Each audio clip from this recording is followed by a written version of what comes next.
निश्चय याचा महाराष्ट्राला अधिक प्रगतीपथावर नेण्यासाठी भारतीय जनता पार्टी आणि एकूणच महायुतीला बहुमत देऊन महाराष्ट्रातील विधानसभेमध्ये आदरणीय संग्राम भाऊंना काम करण्याची संधी देण्यासाठीची ही सभा आणि या निमित्तानं संपन्न झालेल्या दीपप्रज्वलन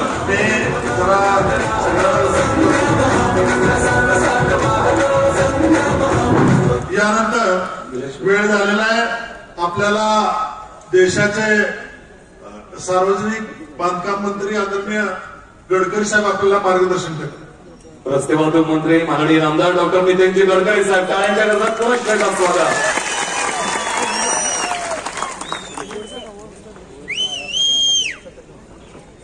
माझे सहकारी आदरणीय पृथ्वीराज बाबा देशमुख आपल्या सगळ्यांचा आशीर्वाद घेऊन या निवडणुकीला उभे असलेले आदरणीय संग्राम देशमुख, या ठिकाणी उपस्थित आमदार महाकोश मल्लिकार्जुन कवडमठ, सतीशराव देशमुख, संजयराव नलोडे, शिवाजीराव नगर पाटील, दिनेश शेसगुडे, दत्तात्रय दादू सूर्यवंशी, मंचावर उपस्थित सर्व भारतीय जनता पार्टी आणि मित्र पक्षाचे नेते मंडळी आणि उपस्थित सर्व बांधवांनो आणि बहिणींनो, मी ज्यावेळी महाराष्ट्रामध्ये मंत्री होतो त्यावेळी आमच्या सरकारला ज्या आमदारांनी समर्थन दिलं, अपक्ष आमदारांनी, त्यात संपतराव होते। अनेक वेळा त्यांच्याशी माझा अतिशय जवळून संबंधही होता आणि मला आज अतिशय आनंद आहे की संग्रामजींच्या रूपाने एक कष्टकरी विद्यार्थी, उच्च विद्या विभूषित आणि विशेषतः या मतदारसंघाचं भविष्य बदलवण्याची क्षमता असणारा एक तरुण आणि उत्तम उमेदवार आज त्यांच्या रूपाने आपल्या सगळ्यांच्या समोर आहे। आपण त्यांना विजयी करावं म्हणून आवाहन करण्याकरता मी आज आपल्या गावात आलो आहे। खरं म्हणजे दोन गोष्टीचा विशेष रूपाने पश्चिम महाराष्ट्रामधील सातारा, सांगली, कोल्हापूर, सोलापूर या जिल्ह्याशी माझा विशेष रूपाने संबंध आहे। कारण मी ज्यावेळी महाराष्ट्रामध्ये बांधकाम मंत्री होतो त्यावेळी मी महाराष्ट्र राज्य रस्ते विकास मंडळाची स्थापना केली आणि मार्केटमधून पैसा उभा केला आणि त्यावेळी Mumbai Pune express highway, Worli Bandra sea link project, पंचावन्न उड्डाणपूल या पैशातून बांधले। त्यावेळी मला त्यावेळेचे मुख्यमंत्री मनोहर जोशी यांनी मला जबाबदारी दिली की जसा आपण रस्त्याकरता तू पैसा उभा केला तसा सिंचनाचा प्रश्न खूप महत्वाचा आहे आणि त्यामुळे आपल्या इथे आपण 5 ठिकाणी सिंचन महामंडळाची स्थापना केली।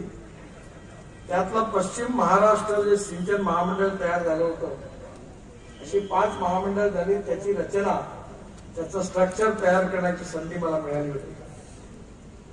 त्या काळामध्ये कामं सुरू झाली, परंतु सांगली भागामध्ये, पश्चिम नागपूरमध्ये, पश्चिम महाराष्ट्रामध्ये अनेक कामं होऊ शकली आणि ज्यावेळी मी भारताचा जलसंवर्धन मंत्री झालो त्यावेळी मी जी कामं 50% जास्त झालेली आहे पण 15 वर्षापासून 10 वर्षापासून बंद आहे, त्या कामाकरता 6000 कोटी रुपये बळीराजा सिंचन योजनेत महाराष्ट्र सरकारला केंद्रातून दिले आणि प्रधानमंत्री सिंचाई योजनेमध्ये पुन्हा 6000 कोटी असे 12000 कोटी दिले। आज मला खूप आनंद झाला कारण आज मी सोलापूर जिल्ह्यातल्या मंगळवेढ्यातून जेव्हा वरतून येत होतो तेव्हा याच्या आधी सांगोल्याच्या नंतर कधी हिरवं दिसतच नव्हतं, पण आज जेव्हा मी आलो त्यावेळी विशेष रूपाने या सांगली जिल्ह्यातल्या दुष्काळी भागामध्ये, सोलापूर जिल्ह्यातल्या दुष्काळी भागामध्ये हे जे टेंभू आणि म्हैसाळ प्रकल्प करण्याकरता जे पैसे त्यावेळी मी माझ्या खात्यातून दिले त्याचे परिणाम मला पाहायला मिळाले, याचा मला मनापासून खूप आनंद होतो। कारण पाणी हाच कळीचा मुद्दा आहे। ज्यावेळी 1947 साली आम्हाला स्वातंत्र्य मिळालं त्यावेळी पंडित जवाहरलाल नेहरू देशाचे प्रधानमंत्री होते आणि त्यावेळेच्या आर्थिक नीतीमध्ये नियोजनामध्ये त्यांच्यावर रशियाच्या आर्थिक धोरणाची छाप होती. त्यामुळे विमान वाहतूक सरकारने सुरू केली, रेल्वे सरकारने सुरू केले, वीज प्रकल्प सरकारने सुरू केले आणि आता माझ्या अध्यक्षतेखाली कमिटी आहे. एअर इंडियाचा निर्णय करायचा होता 70,000 कोटी रुपयाचा घाटा. कर्नाटकमध्ये कोलारला सोन्याची खाण टाकली, ती पण घाटा. माइन्स घाटामध्ये, एअरलाइन्स घाटामध्ये, पॉवर प्रोजेक्ट घाटामध्ये, स्टील इंडस्ट्री घाटामध्ये, हॉटेल उघडले घाटामध्ये. कारण एक गोष्ट खरी आहे की ज्या देशाचा राजा व्यापारी त्या देशाची जनता भिकारी. खरी गोष्ट आहे. राजाचं काम नाहीये धंदा करणं, पण त्यावेळी जे कम्युनिस्ट आणि समाजवादी विचाराचा जो प्रभाव होता त्यातून तो निर्णय झाला. मी कधी कधी विचार करतो की त्याच वेळी जर प्रायोरिटी मिळाली असती आणि खऱ्या अर्थाने प्रत्येक गावात जर मजबूत रस्ते झाले असते, शेतीला सिंचनाकरता पाणी उपलब्ध झालं असतं, शेतकऱ्याचं उत्पन्न 2 पटीने वाढलं असतं, तरुण मुलाच्या हाताला रोजगार मिळाला असता, गावात चांगली शाळा असती, गावात चांगला दवाखाना असता, तर कशा करता या ठिकाणून मोठ्या लोक हे विशेषतः नोकरी करता, रोजगाराकरता मुंबई, पुणे, कलकत्ता, बेंगलोर सगळीकडे गेले. मला नेहमी आश्चर्य वाटतं. मी केरळमध्ये गेलो, तामिळनाडूत गेलो, तुमच्या सांगली जिल्ह्यातील लोक खूप भेटले. बहुतेक सोन्याचं काम करायचं.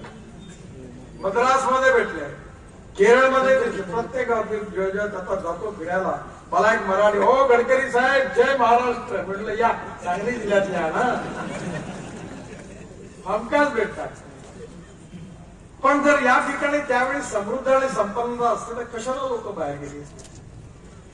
मी ज्यावेळी महाराष्ट्रामध्ये मंत्री होतो त्यावेळी, त्याच्यानंतर देशाचे प्रधानमंत्री अटल बिहारी वाजपेयी यांनी मला बोलावलं आणि त्यांनी मला सांगितलं की नितीन, आता तू शहरात पुष्कळ कामं केली, तू आता हिंदुस्थान मधल्या प्रत्येक खेड्याला जोडणारी योजना तयार. मी 3 महिने त्याच्यावर काम केलं आणि एक रिपोर्ट तयार केला. त्या रिपोर्टमध्ये असा, माझ्याबरोबर नाबार्डचे अध्यक्ष होते, रिझर्व्ह बँकचे डेप्युटी गव्हर्नर होते.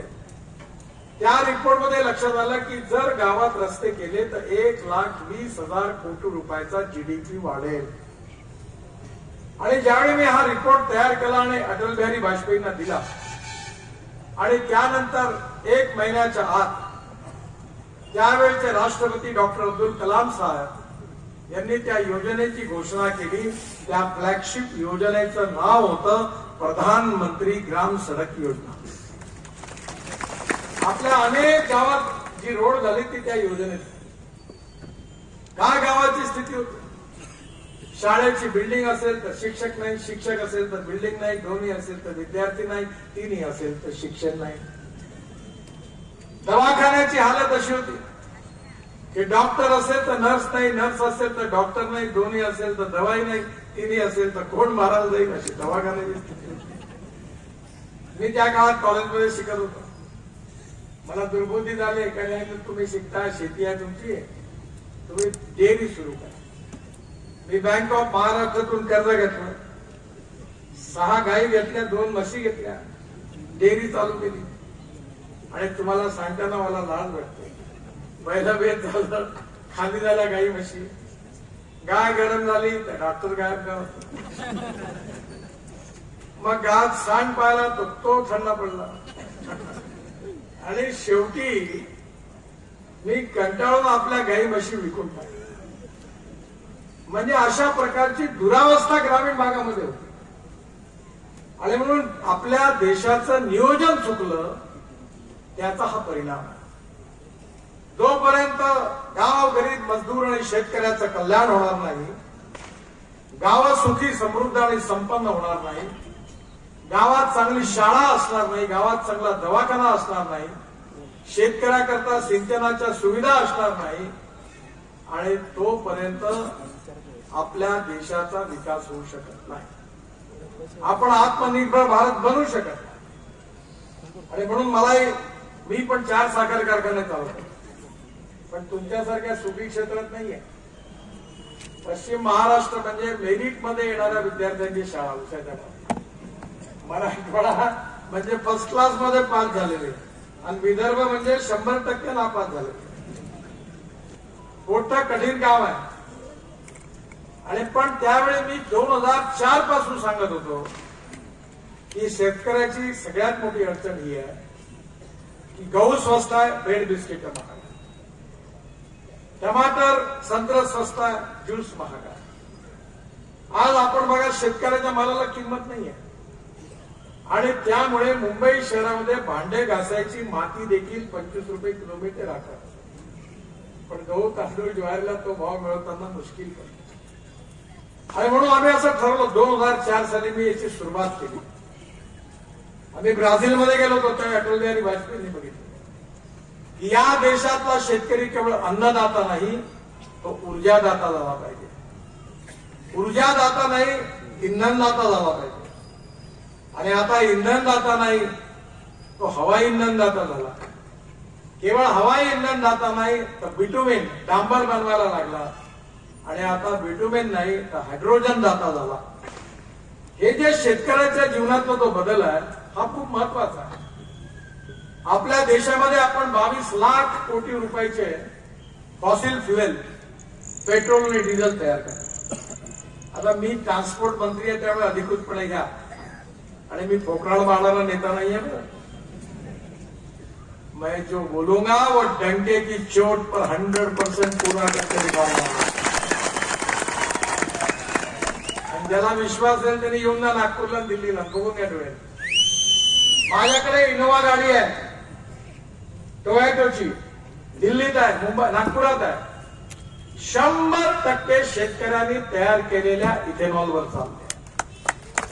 ही गाडी 20 तयार करते, आणि इथेनॉलचा भाव 60 रुपये, पेट्रोलचा भाव 120 रुपये. आणि त्या पेट्रोलच्या ऍव्हरेज मध्ये त्या गाडीची जर तुलना केली तर 25 रुपये लिटर पेट्रोलचा भाव येतो. आणि मला सांगताना आनंद होता की पुढल्या 6 महिन्यामध्ये Tata, Mahindra, Toyota, Hyundai, Suzuki, मीच ट्रान्सपोर्ट मंत्री आहे, मी झंडा घेऊन बसतो, हे बरोबर आहे तुम्ही देखो भी. आणि आता सगळ्या कंपन्या इथेनॉलवरच्या गाड्या बाजारात आणणार आहे.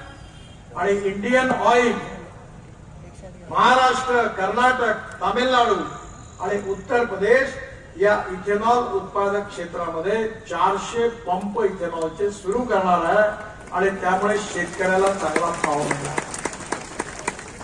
केवळ एवढंच नाही झालं तर बजाज कंपनीची टीव्हीएस, बजाज, होंडा, हिरो मीच लॉन्च केलंय मोटरसायकल 100% इथेनॉलवर चालणार आहे.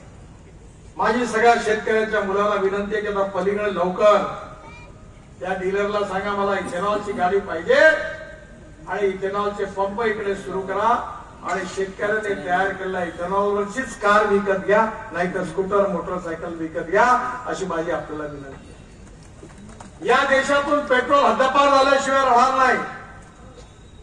मी तुम्हाला विश्वास देतो. मी इलेक्ट्रिकच्या बसेस देशात आणल्या, इलेक्ट्रिकच्या स्कूटर आणल्या. 1.5 कोटी लोक माणूस माणसाला खिचत होता.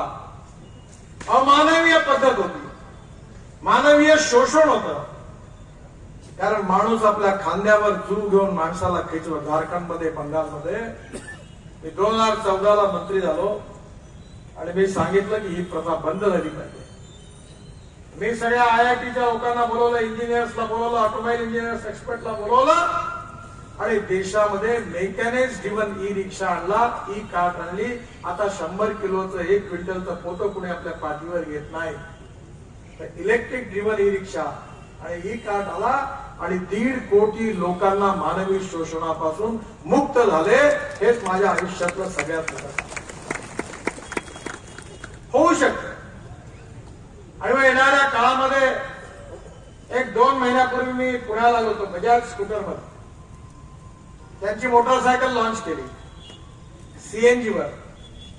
आता आपल्याकडे आपण सिलेंडर विकत घेता, आमचं सरकार आता तुमच्या घरी पाईपलाईन सीएनजी येणार आहे, काम सुरू झालं सगळ्या महाराष्ट्रात. आणि सीएनजीची पाईपलाईन पंपावरही राहणार.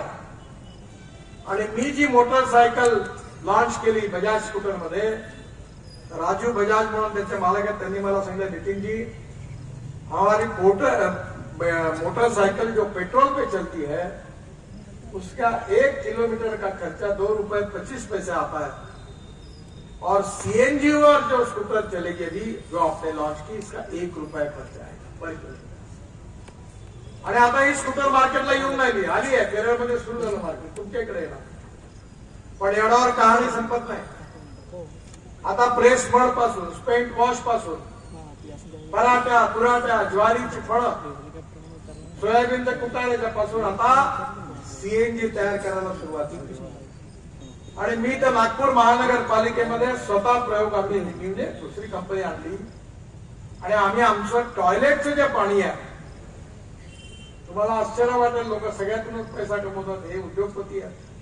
आम्ही आता 7 वर्षापासून नागपूर शहरामध्ये जेवढे लोक टॉयलेटमध्ये पाणी टाकतात तेवढे शुद्ध करून महाराष्ट्र सरकारला 7 वर्ष झाले विकून राहिलो. आणि वर्षाचे आम्हाला 300 कोटी रुपये मिळतात. 300. आता आम्ही कचऱ्याला सॅग्रिगेट करायला एक मोठी कंपनी नेदरलँड, त्यातून प्लास्टिक, ग्लास आणि मेटल रिसायकलिंग होणार आहे. आणि जो कचरा आहे तो बायोडायजेस्टमध्ये टाकून मिथेन आणि मिथेन पासून बायो सीएनजी तयार होणार आहे. त्यातला 2 टन पर डेचा पायलट प्रोजेक्ट सुरू झाला. 4 महिन्यात 28 टन पर डे सीएनजी तयार होणार आहे. आणि या सीएनजीवर नागपूर शहरातल्या truck, buses, scooter, auto rickshaw या चालणार. आणि माझ्या आग्रहाखातर मी सगळ्या ट्रॅक्टर कंपन्यांना बोलावलं. मी म्हणलं Euro 6 चे इमिशन नॉर्म मी लागू करीन. म्हणे साहेब तुम्ही जर लागू केलं तर ट्रॅक्टरची किंमत 1 लाख रुपयांनी वाढेल. म्हणजे एक उपाय आहे. काय तुम्ही काही करा, इलेक्ट्रिकवर चालणारा ट्रॅक्टर तयार करा, सीएनजी वर चालणारा ट्रॅक्टर तयार करा, फ्लेक्स इंजिनचा, इथेनॉलचा तयार करा, मिथेनॉलचा तयार करा. तुम्ही जर हे केलं तर मी हे सर्क्युलर नाही काढणार. तुम्ही नाही केलं तर मी ठोकल्याशिवाय राहणार. तुम्हाला आश्चर्य वाटेल, Mahindra and Mahindra tractor CNG वरचा लॉन्च केला. आता मला इलेक्शन संपल्यावर इलेक्ट्रिकचा ट्रॅक्टर लॉन्च करायचा. इलेक्ट्रिकच्या बसेस आल्या, इलेक्ट्रिकच्या ट्रक आल्या, इलेक्ट्रिकची मशिनरी आली. 22 लाख कोटी रुपयाचा आपला आहे आता. आणि आपण आता जे धोरण स्वीकारलं ते import substitute, cost effective, pollution free, indigenous. आणि भारतीय शेतकऱ्यांचा याच्यात फायदा होणार. या 22 लाख कोटी रुपयापैकी कमीत कमी 10 लाख कोटी रुपये भारतातल्या शेतकऱ्यांच्या खिशात गेलं पाहिजे, हे आमचं स्वप्न. तांदूळापासून इथेनॉल बनलं, शुगर केन ज्यूस पासून बनलं, मोलॅसेस पासून बनलं, बांबू पासून बनलं. एवढंच नाही तर पानिपत मध्ये इंडियन ऑइल प्रकल्प टाकायला मी लावलाय. त्याच्यामध्ये परळी राईस स्ट्रॉ, त्याच्यापासून इथेनॉल 1 लाख लिटर, 150 टन बायोबिट्युमिन, म्हणजे बगास, पराठ्या, तुराट्या याच्यापासून डांबर तयार होतं. आणि 88,000 टन पर इयर हे हवाई इंधन म्हणजे बायो एव्हिएशन फ्युएल तयार होणार आहे. आणि या सांगली जिल्ह्यातला ऊस उत्पादक शेतकरी केवळ इथेनॉल सुद्धा नाही तर आकाशात दिसणारी विमानं या शेतकऱ्यांनी तयार केलेल्या हवाई इंधनावर चालणार आहेत, हे मी तुम्हाला विश्वास आहे. नागपूरच्या इंटरनॅशनल एअरपोर्टचं भूमिपूजन झालं. मी जाहीर केलं की 2 वर्षानंतर जेव्हा एअरपोर्ट पूर्ण होईल, पहिलं विमान उडेल, ते विमान विदर्भातल्या शेतकऱ्यांनी तयार केलेल्या बायो फ्युएलवर, हवाई इंधनावर पहिलं विमान उडेल, हे मी जाहीर केलं. मी जे बोललो ते 100% पूर्ण. मी कधी खोटं बोलत नाही, खोटं आश्वासन नाही देत. माझ्यावर विश्वास ठेवा की आज भारतातल्या शेतकऱ्याची परिस्थिती बदलवण्याची गरज आहे. सीड आणि प्लांट दोघांमध्ये आपल्याला खूप काम करण्याची गरज आहे. आज आपल्या देशामध्ये जी फळं मिळतात त्याचा दर्जा आणि आंतरराष्ट्रीय दर्जात फरक आहे. मी मागच्या वेळी आपल्याकडे सांगलीला चितळे डेअरीमध्ये आलो, आमच्या जवळ आहे. नंतर मी पवार साहेबांना बारामतीत त्या प्रकल्पाचं उद्घाटन केलं आणि नागपूरला या 3 प्रकल्पाचं मी उद्घाटन केलं. तो प्रकल्प म्हणजे टेक्नॉलॉजीचा कळस आहे. 1952 साली आपल्या इथली गीर जातीची गाय ब्राझील मध्ये गेली आणि ती आता 60 लिटर दूध देते. या गायीपासून जो सांड झाला त्याचा सिमेंट इंडियात आला आणि आपल्या 2 लिटरच्या गायीला इंजेक्ट केलं तर 15 लिटरची 16 लिटरची गोळी झाली. आता जे चितळ्यांकडे आहे, पवार साहेबांकडे या तिन्ही प्रकल्पाचं उद्घाटन मीच केलं. आता अशी सोय झाली आहे की बेटी बचाव अभियानची गरज नाही.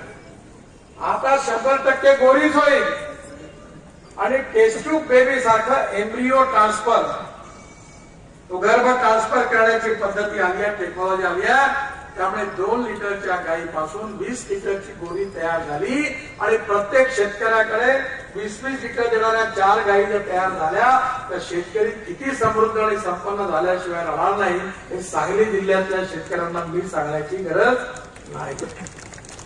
आणि म्हणून केवळ गोट फार्म किंवा पोल्ट्री फार्म नाही, आता काऊ फार्म तयार करा. आज आपल्या इथे आपण मोठा द्राक्ष तयार केलं, आपल्याला व्हॅल्यू एडिशन केलं आणि या सगळ्यामध्ये सिंचन हे सगळ्यात महत्वाचं आहे. जोपर्यंत पाणी मिळणार नाही तोपर्यंत होणार नाही. मी जरी मंत्री असलो तरी माझी गोष्ट गंभीरतेने आहे. मला 9 डॉक्टरेट्स मिळाल्या, 9 डिलिट्स. त्यापैकी 5 डिलिट्स ज्या आहेत डॉक्टरेट त्या कृषी विज्ञानावर मिळाल्या. मी एनएचच्या मार्फत महाराष्ट्रामध्ये 1000 अमृत सरोवर बांधली. पंजाबराव कृषी विद्यापीठात 36 बांधले. तुमच्याकडे जेव्हा रस्त्याची कामं होतात त्याला माती लागते, मुरुम लागतं. त्या धरणावर अगदी तिथली माती काढून रस्त्याला वापरली, तलावातला गाळ काढला, नदी नाल्यांचं खोलीकरण रुंदीकरण केलं आणि त्या ठिकाणी पाण्याची साठवणूक वाढवली.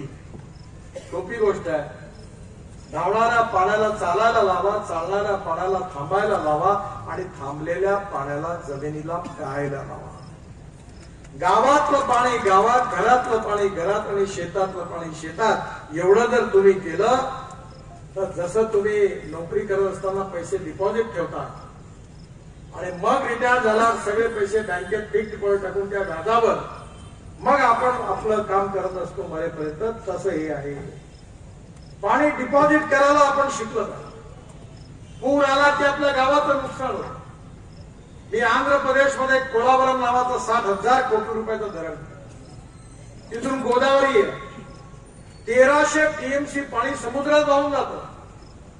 त्यावेळी मी 49 नदीजोड प्रकल्पाची रचना केली आणि एक प्रकल्प होता जे पाणी समुद्रात जातं, हे गोदावरीचं पाणी कृष्णेमध्ये, कृष्णेचं पाणी पेन्नारमध्ये आणि पेन्नारचं पाणी कावेरीमध्ये नेऊन पूर्ण कर्नाटकच्या टेल एंड पासून तर ते तामिळनाडूच्या टेल एंड पर्यंत जाऊन कर्नाटक आणि तामिळनाडूचा पाण्याचा प्रश्न सुटू शकतो. एवढं पाणी आपल्याला.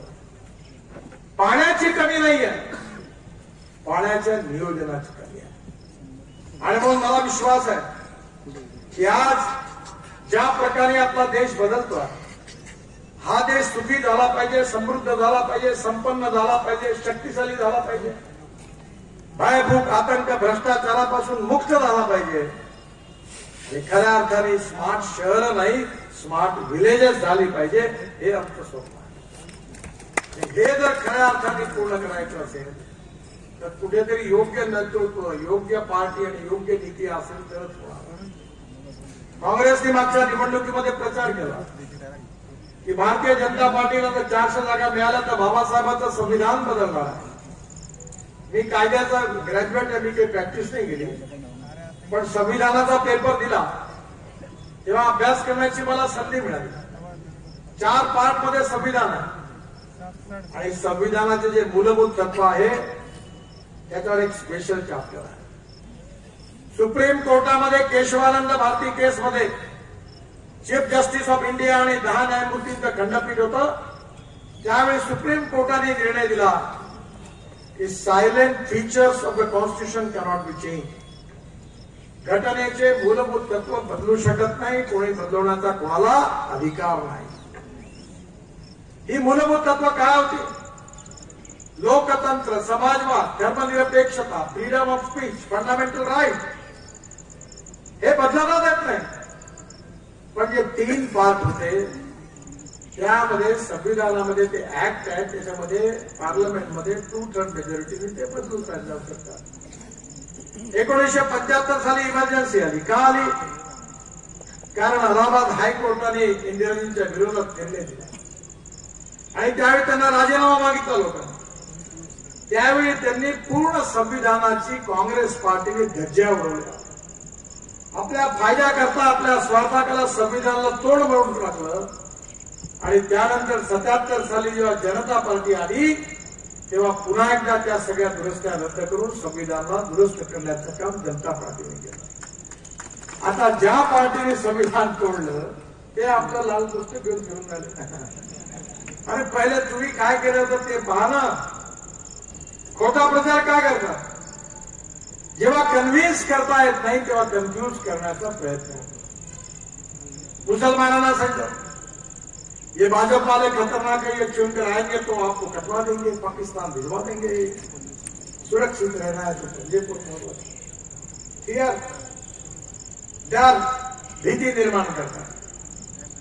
मला सांगा, आज आपल्या देशामध्ये 68 योजना आणली. उज्ज्वला योजनेमध्ये गॅस सिलेंडर आणि शेगड्या वाटल्या 9.5 कोटी लोकांना. आयुष्य योजनेमध्ये गरीब लोकांना मदत केली. आता लाडक्या बहीण योजनेमध्ये सगळ्यांना पैसे मिळून राहिले महिन्याला. कुठे लिहिलं होतं का की दलित आणि मुस्लिम कृपया अर्ज करू नये? लिहिलं कुठं? नाही लिहिलं. सगळ्यांना पैसे मिळून राहिले. सगळ्या योजनेचा फायदा मिळाला. सबका साथ, सबका प्रयास, सबका विश्वास और सबका विकास हे सूत्र घेऊन आम्ही काम. पण एक खोटा प्रचार करा. आणि म्हणून माझी आपल्या सगळ्यांना विनंती आहे की ही निवडणूक खऱ्या अर्थाने संग्रामजींच्या भविष्याची किंवा भवितव्य ठरवणारी निवडणूक नाही आहे. ही निवडणूक खऱ्या अर्थाने माझ्या समोर बसलेल्या जनतेच्या भविष्याचा आणि भवितव्याचा फैसला करणारी निवडणूक. ही नेहमी मी जातपात काही पाळत नाही, स्पष्ट बोलतो. मी पण लोकसभेत निवडून आलो. मी नाही करत. मी लोकांना पण तेव्हा तुम्हाला रेस्टॉरंटमध्ये जेव्हा जायचं असते तेव्हा पाहता का आपल्या जातवाला याच्याकडे जा, जिथं चांगलं लागेल जिभेला तिथं जाऊन बसता. तुम्हाला हार्टचं ऑपरेशन करायचं असतं तेव्हा तुम्ही बघता का आपल्या जातीचा डॉक्टर याच्याकडे करून घ्या. तेव्हा तुम्हाला चांगला डॉक्टर पाहिजे. कपड्याच्या दुकानात चांगला कपडा दिसेल तो पाहिजे. पण निवडणुकीच्या वेळी असं काय? ही निवडणूक तुमच्या भविष्याकरता जर योग्य धोरणं आखल्या गेली तर मी तुम्हाला विश्वासाने सांगतो, मी या सांगली जिल्ह्यामध्ये 7-8 हजार कोटी रुपयाची कामं केली. का बरं काम? कारण आमचं सरकार आलं, मी मंत्री झालो, मी निवडून आलो म्हणून काम करू शकतो. याच्या आधी कमी झाले का मंत्री? लागला का सिमेंट? का गरुड साहेब कधी काँक्रीट पाहिलं तुम्ही डोळ्याने? नाही. फक्त आले की बस engineering college, BEd college, BEd college आणि प्राथमिक शाळा. शिक्षकाचा अर्धा पगार तुम्ही, अर्धा पगार आणि रोजगार हवी. आणि पुन्हा तुमच्याकडे आले की बाबासाहेब आंबेडकर, महात्मा फुले,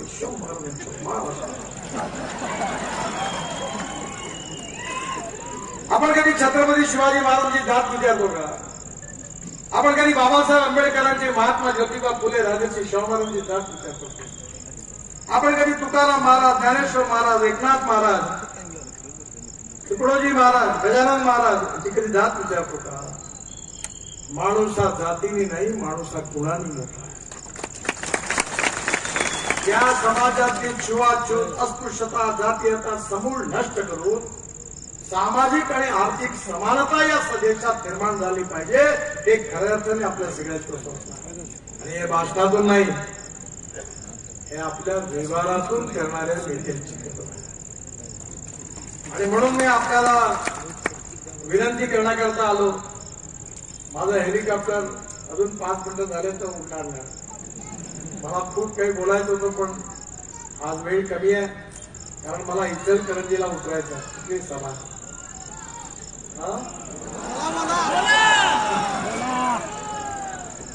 सब बीमारी का एक ही इलाज है, संग्रामजीला निवडून द्या, बाकी सगळं माझ्यावर सोडून द्या. माझी गॅरंटी आहे भारत सरकारची आणि देवेंद्रजीची महाराष्ट्रातून गॅरंटी आहे. सांगली जिल्ह्याच्या विकासाची बुलेट ट्रेन दुप्पट गतीने धावल्याशिवाय राहणार नाही. म्हणून तुम्ही सगळेजण संग्राम देशमुख यांचा दांडगा जनसंपर्क आहे, त्यांना प्रचंड मताने विजयी करा आणि आपली सेवा करण्याची संधी द्या अशी विनंती करतो. आणि पुन्हा एकदा माझ्यावर जोरात म्हणा, भारत माता की, भारत माता की, भारत माता की. धन्यवाद, नमस्कार. विधानसभा निवडणुकीच्या अडचणीत साहेब एक मिनिट तुमच्या महत्वाचा काँग्रेसमध्ये आपले ऍडव्होकेट सूर्यजीत, माननीय लोकनेते स्वर्गीय आमदार संपतरावजी देशमुख यांचे परममित्र प्रवेश स्वर्गीय आमदार चव्हाण यांचे नातू माननीय ऍडव्होकेट सूर्यजीत चव्हाण तथा भाई यांचा पक्ष प्रवेश या निमित्तानं होतोय. तो नामदार साहेबांच्या प्रमुख उपस्थितीमध्ये तिलवडी वांगी मतदारसंघाचे आमदार संपतराव चव्हाण व डॉक्टर पृथ्वीराज चव्हाण यांचे सुपुत्र मुंबई हायकोर्टाचे वकील सूर्यजीत चव्हाण यांचा आज भारतीय जनता पार्टी प्रवेश झालेला आहे. तरी पलूस तालुका भारतीय जनता पार्टीच्या वतीने सहर्ष स्वागत करीत आहे.